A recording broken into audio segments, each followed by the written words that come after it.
वीर साहेब की, सदगुरु अभिलाष साहेब की, परम पूजनीय गुरु माता सुशीला साहेब की। कबीर नामं परिमं पुनीतं युग युग स्वामी हरन्ति दुःखम् दातार मुक्तं पुरुषं पुराणं चरणारविन्दं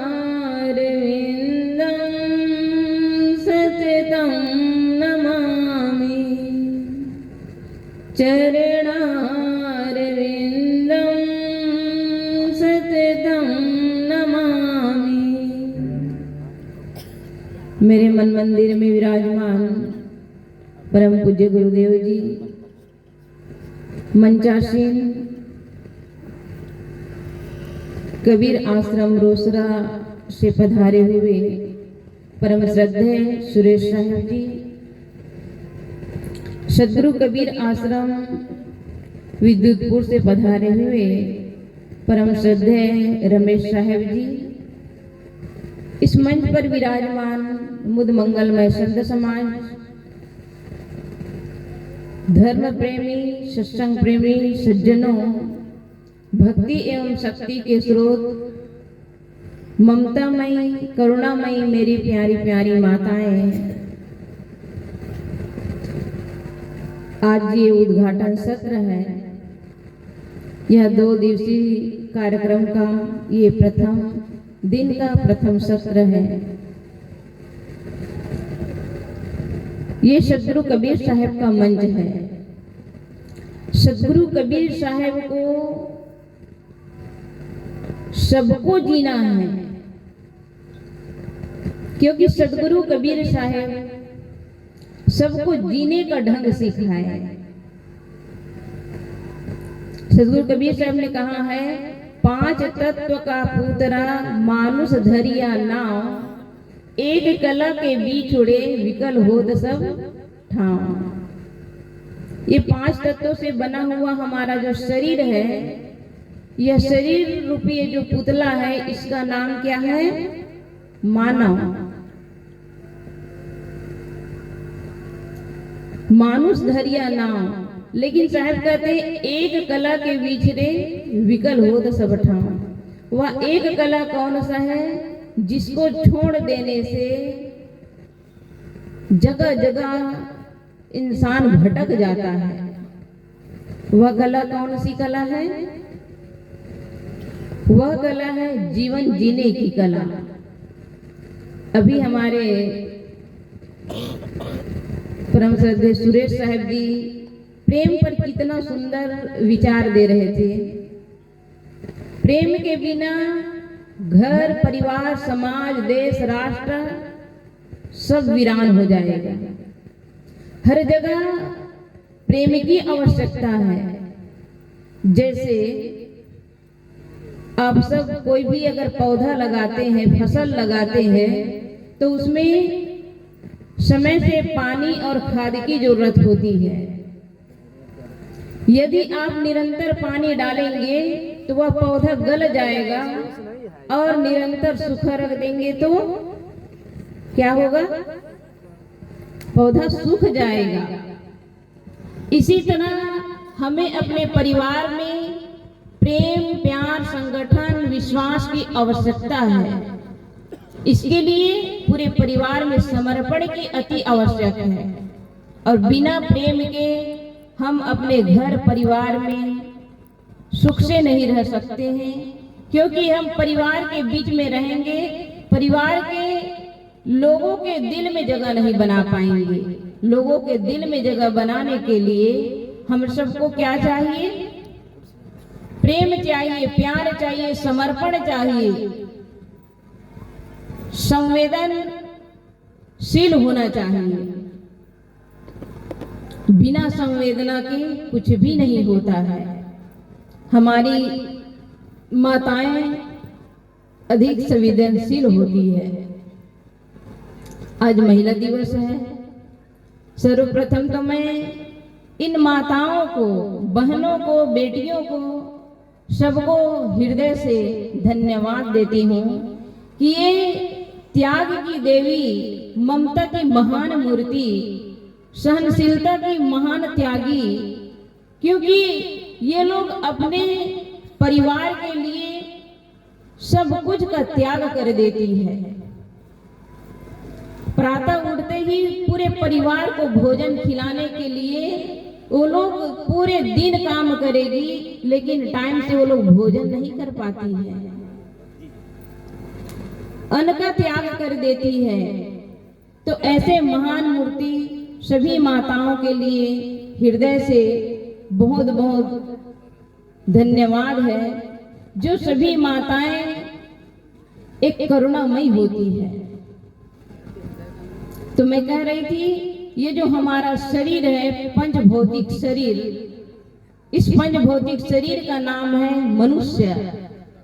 लेकिन वह एक कला, कौन सा कला है जिसके बिना हमारा जीवन अधूरा हो जाता है?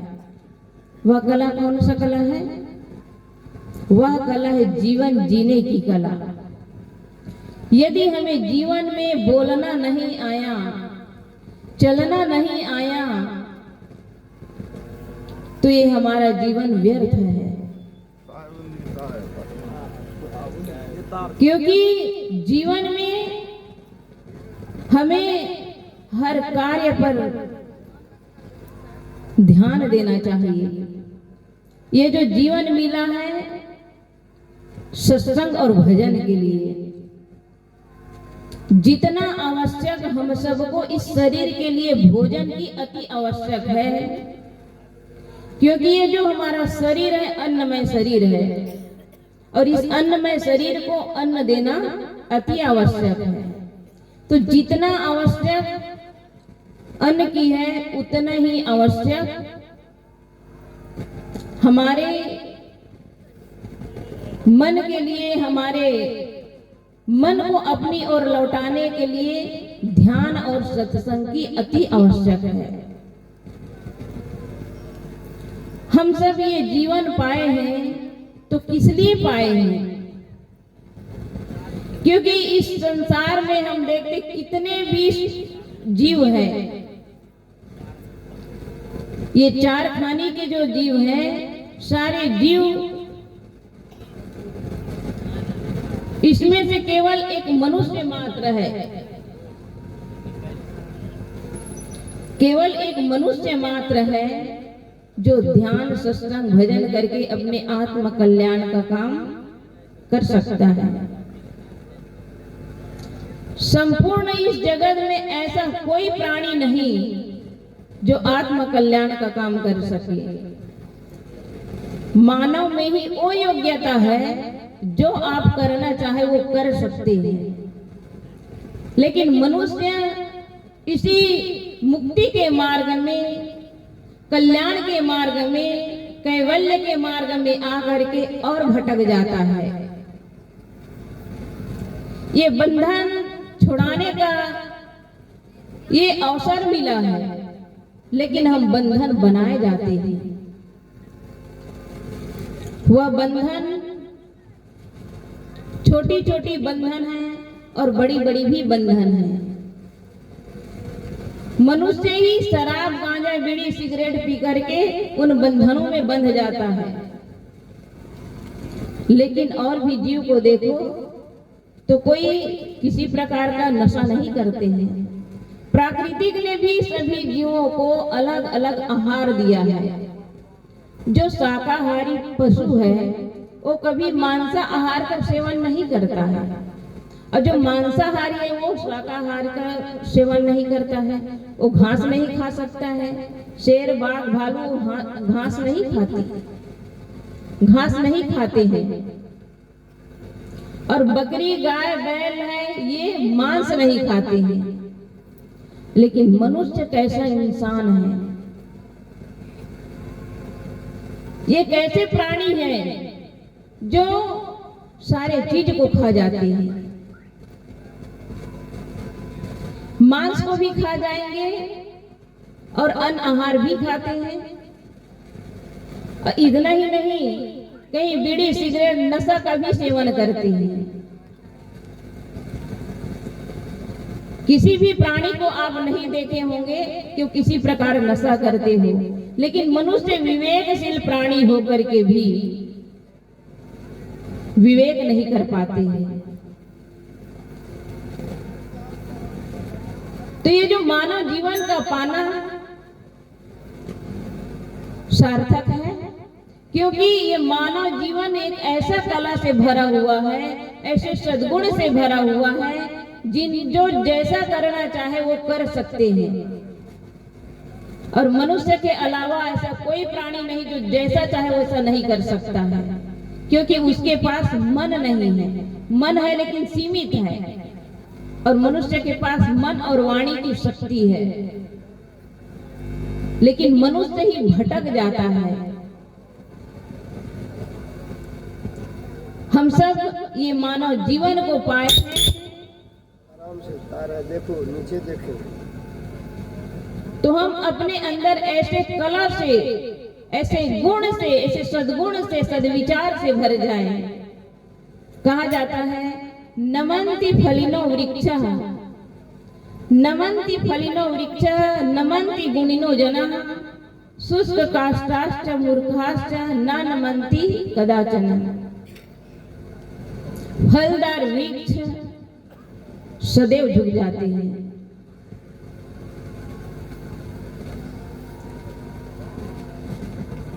और जो गुण वाले व्यक्ति है, जो सद्गुणी है, सदाचारी है, वह व्यक्ति सदैव विनम्र होते हैं। जिनके अंदर गुण है, वह व्यक्ति हर छोटे छोटे जीवों से, प्राणी पदार्थों से, जड़ चीज से भी वो गुण ले सकते हैं। लेकिन हम गुणी न बन करके हम अहंकार कर लेते हैं, क्योंकि एक अहंकार एक ऐसा जहर है जो हमारे सारे गुण को नष्ट कर देता है।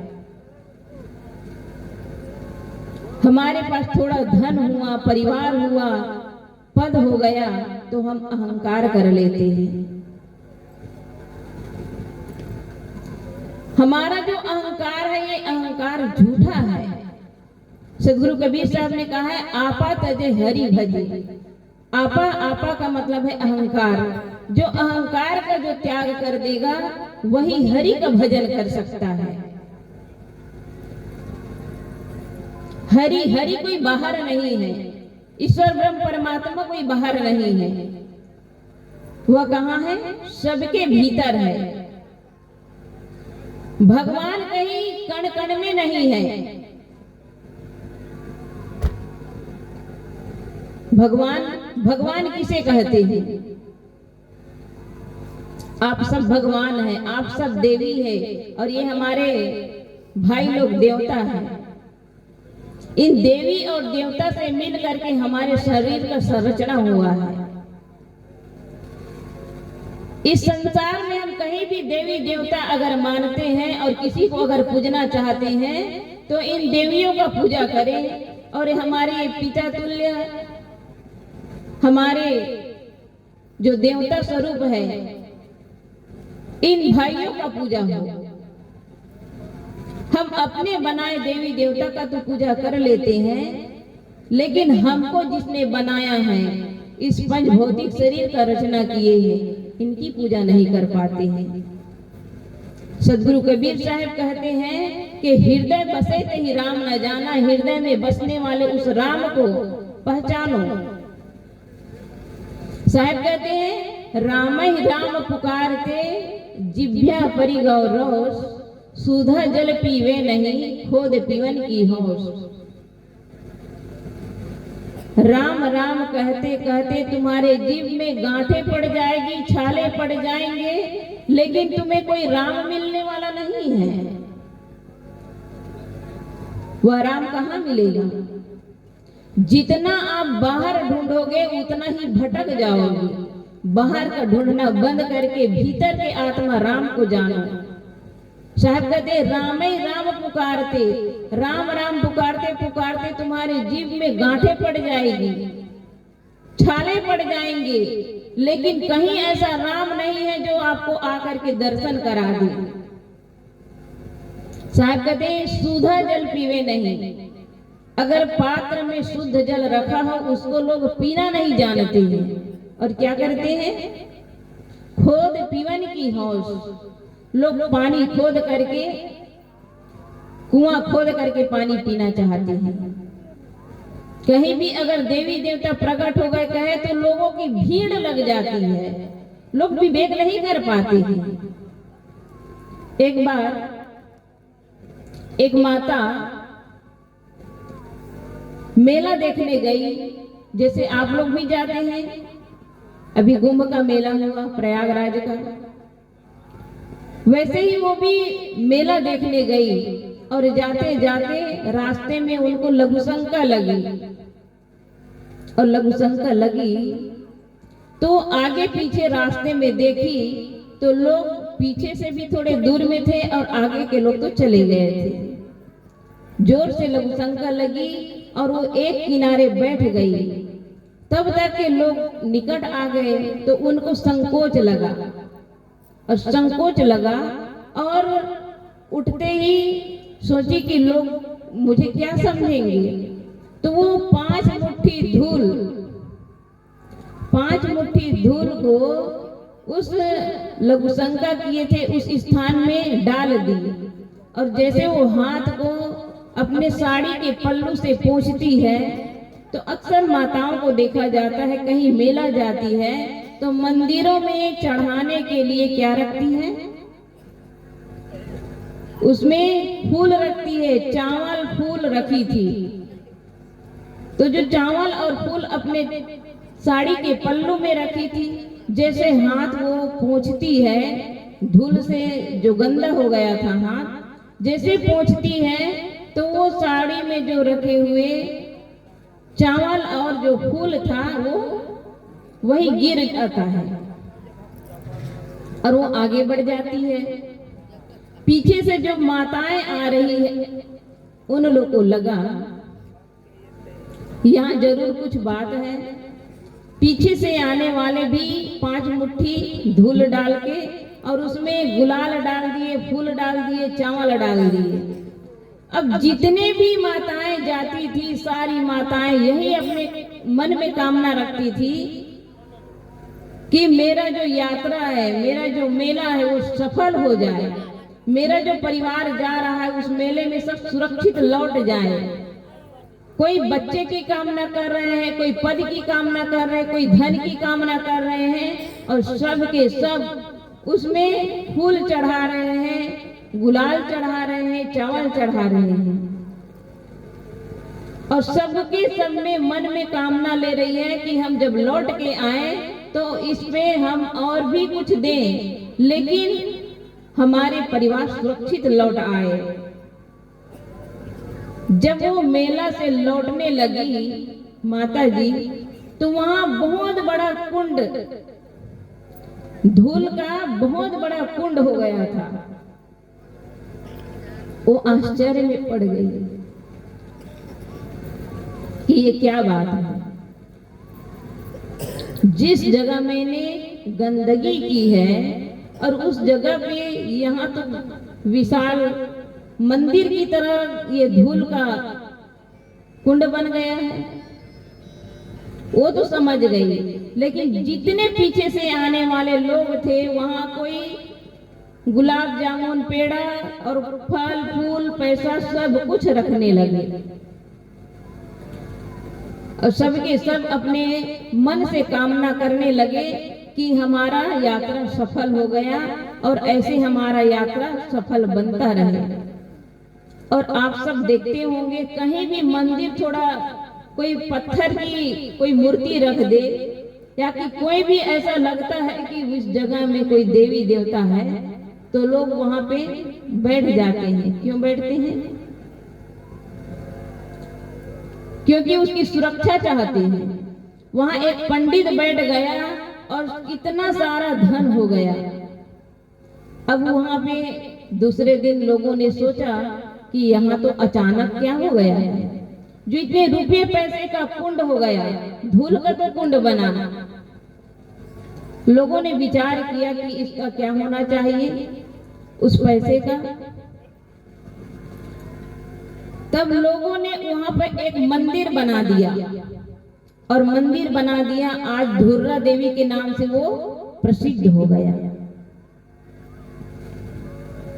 अब आप सोचिए, जो धूल का कुंड था वो क्या है, गंदगी को दबाने के लिए एक धूल था, लेकिन वो क्या बन गया, धुर्रा देवी। धुर्रा देवी के नाम से लोग अब उस पर मंदिर बना दिए और वहां पे भोग और मोक्ष मांग रहे हैं। सदगुरु कबीर साहब कहते हैं, ये मानव जीवन पा करके जरा तो विवेक करो, अपने अंदर के उस आत्मा राम को पहचानो। सदगुरु कबीर साहब राम को तो मानते हैं, लेकिन वो किस राम को मानते हैं, घट घट में बैठने वाले राम, जो आपके हृदय में बसा हुआ है, उस राम को मानते हैं। लेकिन हम सब किसको मानते हैं, आप सब किसको मानते हैं, उस मंदिर में स्थापना कर देते हैं, जो एक मिट्टी से, पत्थर से, सीमेंट से, छड़ से बनाए हुए, और उसमें रंग लगा देते हैं, कपड़ा पहना देते हैं, गहना पहना देते हैं, और उसको स्थापित कर देते हैं, और उसको उन्हीं के सामने हम भोग और मोक्ष मांगते हैं। आप सबको तो पता है कि उसको किसी व्यक्ति ने बनाया है, किसी इंसान ने बनाया है, फिर भी हम कैसे अनजान बन जाते हैं।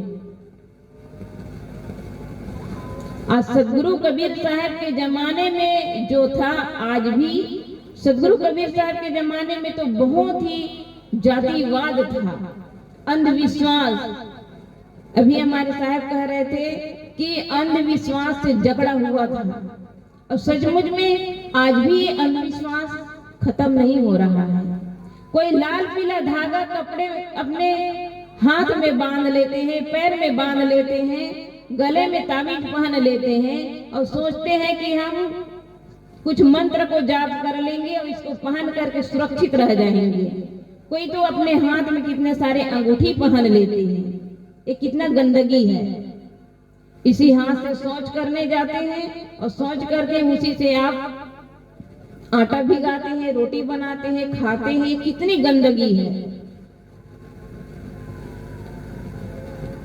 तो ये सारी चीजें हैं, हमको समझना चाहिए कि ये तंत्र मंत्र, झूठ, भूत प्रेत कुछ भी नहीं होता है। धूर्त फंसाते हैं और मूर्ख फंस जाते हैं। हम धूर्तों से सावधान रहें, मूर्ख न बने। एक बार एक गांव में एक ओझा आया और उस घर के मालिक को कहा कि तुम्हारी जो पत्नी है वो डायन है। क्या है? डायन है, और ये अभी होली के पर्व आते तक तुम्हारे 2 बच्चे और तुमको खत्म कर देगा, खत्म कर देगी। तब वह घर के मालिक ने कहा कि इसका क्या उपाय है जो हम लोग सुरक्षित रह सके। वह ओझा ने कहा कि इसको इस घर से निकाल दिया जाए। अब इस बात को सुन करके वह जो माता थी, उस गांव के आप जैसे सज्जन थे, सत्संगी थे, उनके घर में जाकर रोने लगी कि आज मेरा घर उजड़ रहा है। जिस बच्चे के लिए मैंने इतना कष्ट झेल करके उसको जन्म दिया, पाला पोसा, योग्य बनाया, आज उन बच्चों को मुझे डायन करके इस घर से निकाला जा रहा है। मेरा घर उजड़ रहा है, मेरे घर को उजड़ने से बचा दीजिए। भक्त ने कहा कि आप घर चले जाइए, उसका समाधान हम लोग कर देंगे। और वह जो भक्त है, गांव के कुछ भक्तों से कहा कि हम कल प्रातः उनके घर जाएंगे, और मैं जैसे इशारा करूंगा आप सब अपने अपने घर से एक एक डंडे जरूर लेके जाना, एक एक डंडा लेकर जाना, लेकिन मेरे इशारा के बगैर कुछ नहीं करना। उनके घर जा करके मैं उस ओझा से बात करूंगा और आप लोग छुप जाना, मेरे एक इशारे से ही आप लोग निकल जाना और बस जो हमें चाहिए वो करना है। अब वहां जाकर के दूसरे दिन वह जो भक्त है, सज्जन है, जाकर अब उस ओझा को हाथ दिखाते हुए कहते हैं कि ओझा महाराज, मेरी कितनी पत्नी है, मेरे कितने बच्चे हैं और मुझे कष्ट से, संकट से बचा लीजिए। ओझा ने कहा, आपके 4 बच्चे हैं, आपके 2 पत्नी हैं और आपको बहुत बड़े संकट से जूझना पड़ेगा। तब वह ओझा की बात सुनते ही भक्त ने इशारा किया, इशारा करते ही सारे भक्त आया और उसको लाठी से झमाझम बारिश करने लगे। जब उनकी लाठी से इतनी धुलाई हो गई तब वो हाथ पांव जोड़े। तब वह सज्जन ने कहा, वह भक्त कहा, अब आप बताइए कि आप इस घर को उजड़ने से बचाओगे किस लिए? आप अपने पेट पालने के लिए, अपने बीबी और बच्चों के परिवार बसाने के लिए, सुंदर सुरक्षित जीवन देने के लिए आप दूसरे के घर को बर्बाद कर रहे हैं, दूसरे के घर को उजाड़ रहे हैं। ये धंधा आज के बाद बंद करोगे या कि जेल में जाओगे? ओझा ने कहा, आज के बाद ये काम मैं कभी नहीं करूंगा, क्योंकि ये तो मैं अपने पेट पालने के लिए, परिवार पालने के लिए मैंने झूठ कहा, ऐसा कोई डायन वायन होता नहीं है। फिर उसको छोड़ा गया। तो उस दिन से वो ओझा का काम करना बंद कर दिया। सज्जनों, हम धूर्तों के चक्कर में कभी ना पड़े। कहीं भूत प्रेत टोना जादू कुछ भी नहीं होता है और हम सब भटक जाते हैं उन ओझा के चक्कर में। इसलिए सदगुरु कबीर साहब को कहना पड़ा, 5 तत्व का पुत्र मानुष धरिया नाम। इस 5 तत्व से बना हुआ हमारा जो शरीर है, इस शरीर का नाम है मनुष्य। लेकिन हम मानवीय बुद्धि नहीं रख पाते हैं। अब मानवीय बुद्धि नहीं रखने के कारण हम जगह जगह देवी देवता भूत प्रेत के चक्कर में पड़ करके भटक जाते हैं। भटकाव छोड़ करके अपने भीतर लौट आए। और बस इन्हीं शब्दों के साथ मैं अपने वाणी को विराम देती हूँ। और महेश बाबू को बहुत बहुत धन्यवाद जो हम लोग को भी इतने दूर से बुलाए। और ये तो हमारा अंतिम सत्र समझिए। कल के दिन हम लोग रहेंगे नहीं। कल सुबह 3 बजे से ही हम लोग दरभंगा चले जाएंगे। कल हमारी गाड़ी है, छत्तीसगढ़ जाना है। ये तो हमारा सौभाग्य है जो आप लोग के बीच आप लोग से मुलाकात हुई। और आगे न कहते हुए मैं अपने वाणी को विराम देती हूँ। बोलिए सदगुरु कबीर साहेब की, सदगुरु कबीर साहेब की, साहेब बंदगी साहेब। लीजिए।